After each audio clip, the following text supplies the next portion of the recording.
বিশ্ববিদ্যালয়ের স্টুডেন্টগুলোকে তাদের টুল হিসেবে ইউজ করেছে। কিসের টুল? তারা তাদের দলীয় কার্যক্রম চালানোর টুল হিসেবে ইউজ করেছে। নেত্রীকে সংবর্ধনা জানানোর কাজে ব্যবহার করেছে। তারা দলের প্রতিষ্ঠা বার্ষিকী উদযাপনের কাজে তারা এটাকে ব্যবহার করেছে।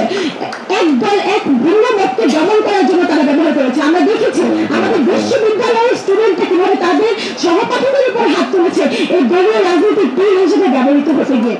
ঢাকা বিশ্ববিদ্যালয়ের প্রত্যেক যে ছাত্র রাজনীতি ছিল সেটির চরিত্র একটু বিশ্লেষণ করি। সেটা চরিত্র বিশ্লেষণ করলে আমরা দেখতে পাবো সেটা পুরোপুরি হল ভিত্তিক এবং ক্ষমতা কেন্দ্রিক। সেটার সাথে ছাত্রের না কোনো যোগসূত্র আছে না জনতার যোগসূত্র আছে। তারা কখনো ছাত্রের অধিকার ছাত্রের দাবি দাওয়াকে উত্থাপিত করতে পারে নাই, তারা জনতার দাবি দাওয়াকে কখনো উত্থাপিত করতে পারে নাই।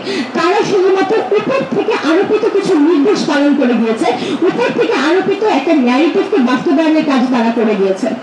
দ্বিতীয়ত সেটি ছিল পুরোপুরি অ্যাক্টিভিজম নির্ভর। সেটি কখনো নৈতিক কিংবা রাজনৈতিক কোনো মোরাল গঠন করতে পারে না শিক্ষার্থীদের মধ্যে। অর্থাৎ তারা যে দাবিটা করে আসছে যে ছাত্র রাজনীতি না থাকলে স্টুডেন্ট অ্যাপলিটিক্যাল হয়ে যাবে, অর্থাৎ রাজনৈতিক চিন্তা করতে পারবে না। আদৌ তারা থাকা অবস্থায় শিক্ষার্থীদেরকে কি সেই রাজনৈতিক চিন্তা করার স্বাধীনতা কি তারা দিয়েছিল কিনা সেটাকে আপনার প্রশ্ন করতে হবে।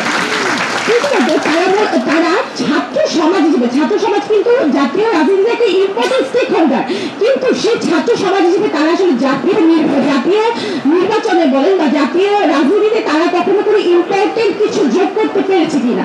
অর্থাৎ আমরা যদি দেখি যে ছাত্ররা আসলে রাজনীতিকে তেমন কিছু দিতে পারে না, রাজনীতিতে তারা কোনো নতুন ডাইমেনশন যোগ করতে পারে না। এই যুগে স্টুডেন্টরা কি চায়, এই যুগের মানুষদের ডিমান্ড কি, সেটা কখনো তারা তাদের ছাত্র রাজনীতিতে তুলে আনতে পারে নাই এবং যেটার কোনো অবদান তারা জাতীয় রাজনীতিতে রাখতে পারে। এই জন্য একটু সুযোগ নিয়েছে জাতীয় রাজনীতি। জাতীয় রাজনীতি সবসময় এই বিশ্ববিদ্যালয়ের স্টুডেন্টগুলোকে তাদের টুল হিসেবে ইউজ করেছে। কিসের টুল? তারা তাদের দলীয় কার্যক্রম চালানোর টুল হিসেবে ইউজ করেছে। নেত্রীকে সংবর্ধনা জানানোর কাজে ব্যবহার করেছে। তারা দলের প্রতিষ্ঠা বার্ষিকী উদযাপনের কাজে তারা এটাকে ব্যবহার করেছে।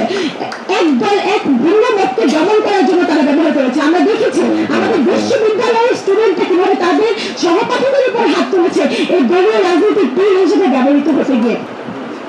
কিন্তু তারা ক্যাম্পাসের একটা বাইনারি সৃষ্টি করার চেষ্টা করেছে। অর্থাৎ ক্যাম্পাসে তারা সবসময় হয় একটা পক্ষ, না হলে যদি আমাদের পক্ষ তাহলে আমাদের পক্ষ, না হলে ভিন্ন পক্ষ।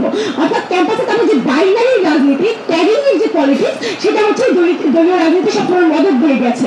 অর্থাৎ যে কালচারাল, তারা সবসময় বক্তব্যগুলো কালচারাল জায়গায় সীমাবদ্ধ রেখেছে, কিন্তু মানুষের যে পলিটিক্যাল যে চাহিদা বা অর্থনৈতিক যে চাহিদা, এই বিষয়গুলোতে আমাদের যুগের কখনো চলেই নাই। এই যে আমরা যদি দেখতে পাই দেশের এই ক্রান্তিকালে এসে এখনো তারা এটা নিয়ে আলোচনা করে যাচ্ছে যে জাতীয় সঙ্গীত থাকবে কি থাকবে না, বা এটাকে পরিবর্তন করা প্রয়োজন কি করা প্রয়োজন না। এর থেকে ইম্পর্টেন্ট কিছু বিষয় আছে এখন যে রাষ্ট্র সংস্থায় যে জন্য যে গুরুত্বপূর্ণ বিষয়গুলো, সেগুলো আসলে তাদের চিন্তা এখনো জায়গা করে নিতে পারেনি তেমন ভাবে।